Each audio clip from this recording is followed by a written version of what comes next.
Cordial saludo. Mi nombre es Yesid Eduardo Toro Castillo. Voy a hablar de la metateoría de la educación.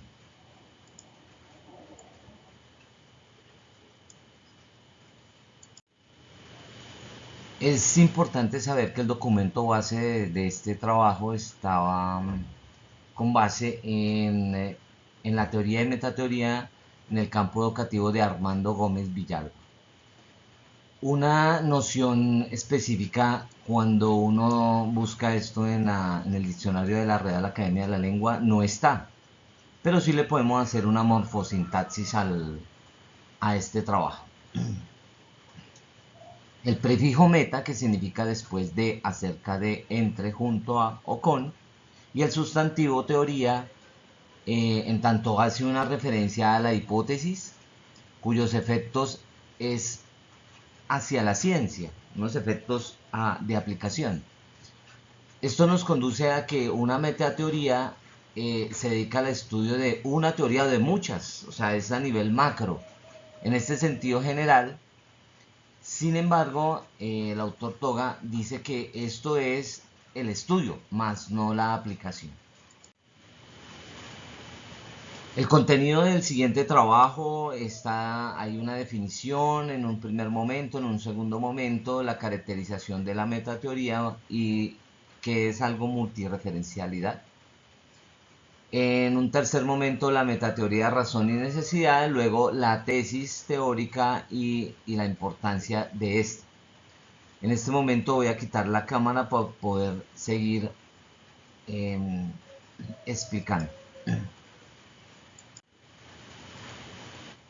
Una definición práctica de metateoría según el autor nos habla que la teoría es un planteamiento sobre qué causa y por qué y bajo qué circunstancias. La teoría es en este sentido un dispositivo de explicación.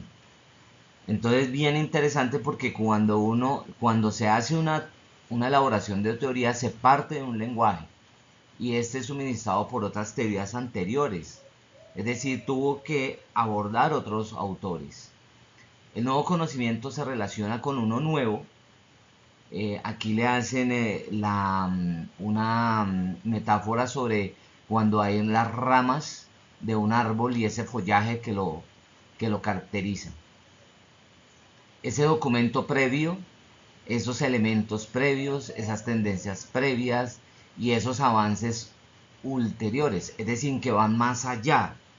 Se parece mucho a la teoría de Ausubel.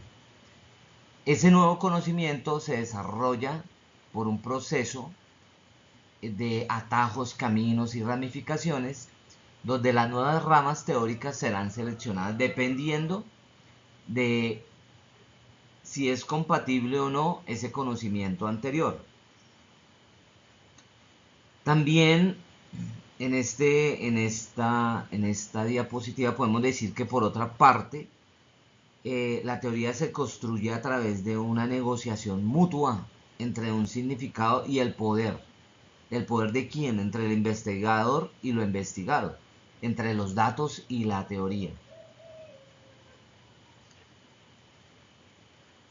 Otros autores y otros pensadores,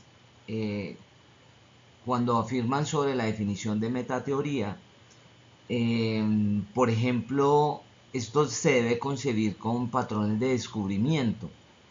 Es como lentes, como marcos temáticos que influyen en ese conocimiento. También las teorías existentes en algún campo, en cualquier campo, tienen filtros, ¿sí? Cómo esas preconcepciones y esa percepción, esa indagación, ¿cómo lo podemos descubrir? Ahora bien, hay un ejemplo acá que el autor coloca sobre lo que hizo Copérnico o Darwin. Abro las comillas. Realmente lo que lograron no fue el descubrimiento de una teoría verdadera, sino el punto de vista fértil. Es decir, de ahí salen muchísimas cosas. Ahora, se hace necesario comprender y analizar como una lectura plural bajo multireferencialidad. Esto es que debe haber diferentes ángulos de los objetos que quiere uno aprender, como esas aristas y como esos puntos de vista como lo ve las otras personas, como ese sistema referencial distintos, irreductibles los unos de los otros, que no se parecen, que están ahí. Entonces, aquí surge la necesidad de que el investigador, la persona que está abordando este conocimiento, sea audaz y se atreva a pensar por su cuenta. Se cita a Horaciano cuando él dice: osa conocer, tele en valor de servirte de tu propia razón. Lo llama bien puntual a que la persona mejor lo discierna, lo discuta, no lo divague tanto, sino que de una vez ese pensamiento, ese juego de lenguaje no sea incipiente.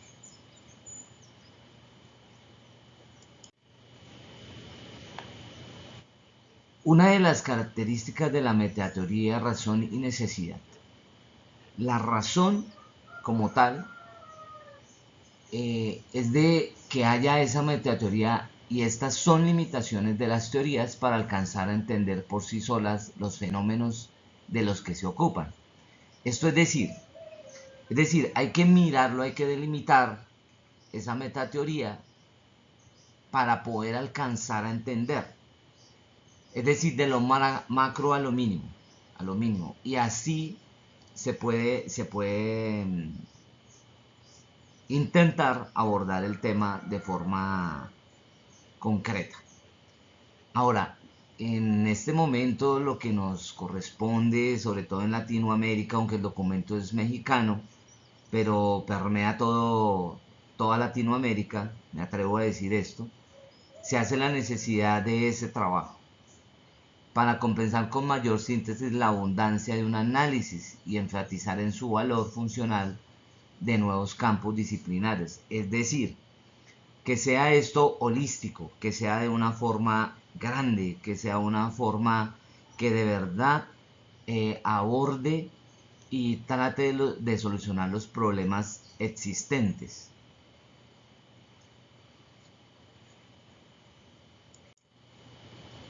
Ahora bien, hay una saturación de significados y significantes.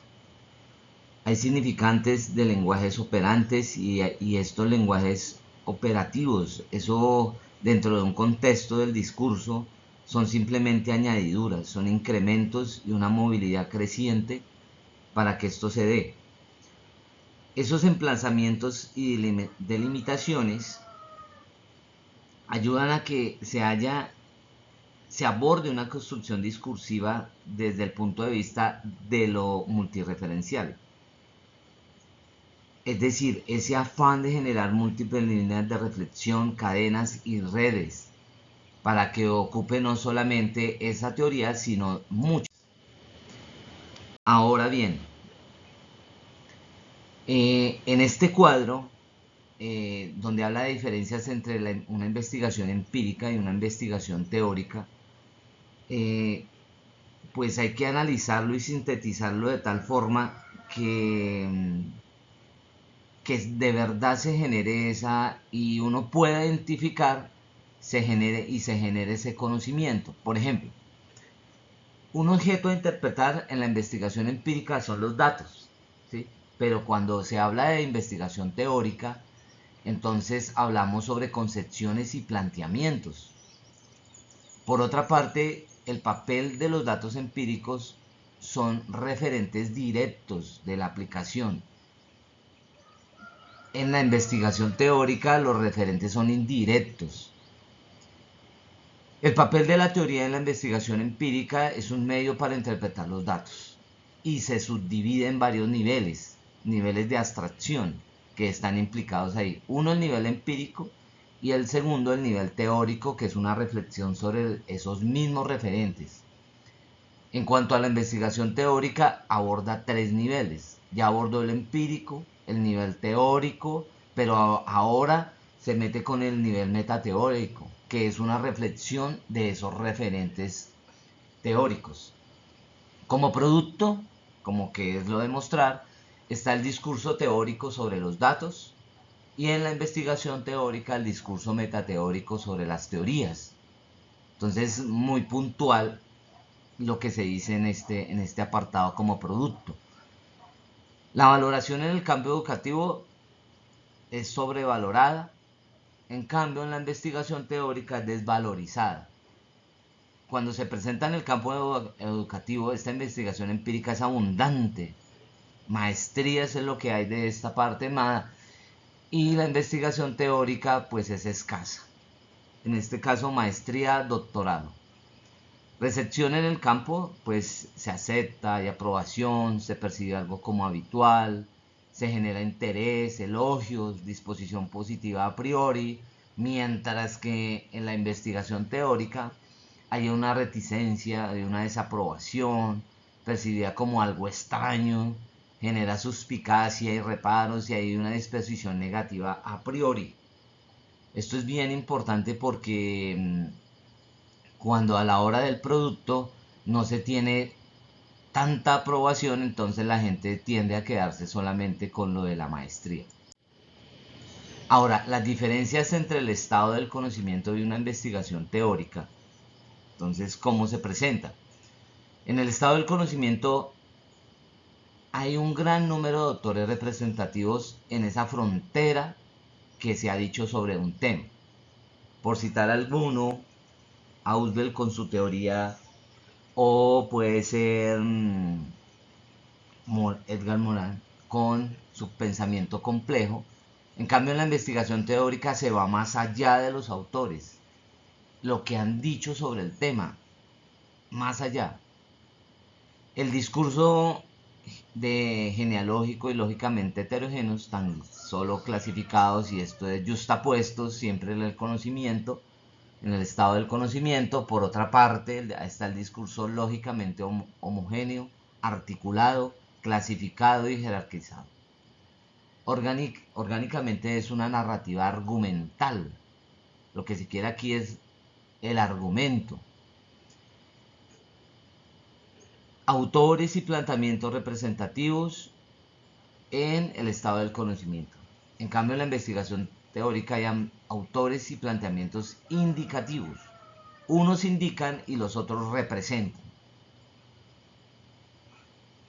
Por último, el producto es académico y universal en estado del conocimiento, y en la investigación teórica es el producto académico, es escaso y marginal. Aquí habla de México, pero me atrevo a decir una vez más que permea todos los países de Latinoamérica y especialmente también, o sea, no está exento Colombia. A modo de conclusión, un docente que busca su cualificación y perfeccionamiento se identifica por comprender y lograr un análisis de este proceso educativo. No solamente de lo que uno hace a diario, sino de la aplicación con los estudiantes. Una segunda conclusión puede ser lo importante de contribuir a superar este retraso. Este retraso en la producción de teoría académica de alto nivel, es decir, de tesis doctorales que respondan a esa teoría y a esas necesidades actuales.